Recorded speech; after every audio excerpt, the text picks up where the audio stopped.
All right, check this out. We're going to jump in here really quick, just for a moment.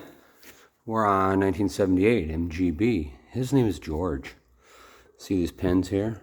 I made these out of some 1/8 inch round rod.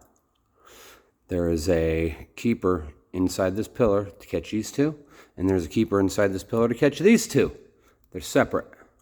If it's like a lot of American cars, just a single plate that catches all 3 or 4 bolts, one hole is sufficient because this hole goes through the hinge, the skin, the plate behind it that catches the bolt, and then the back side of the keeper that's holding the plate in place.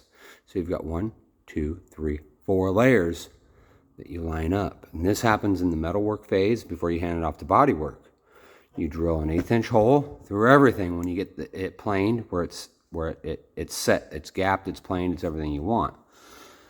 You can see on this one here, it's got movement. It's got the movement, and I'll take pins. I'll take the pins and move them down here. You get the bolts started, get everything jiggered around, and then you can get the pin through the hinge and the skin. And with the bolts started, you kind of wiggle that around until you get it threaded all the way through. Once you get it threaded all the way through, see, this one is set. If there's anything that needs adjusted after this,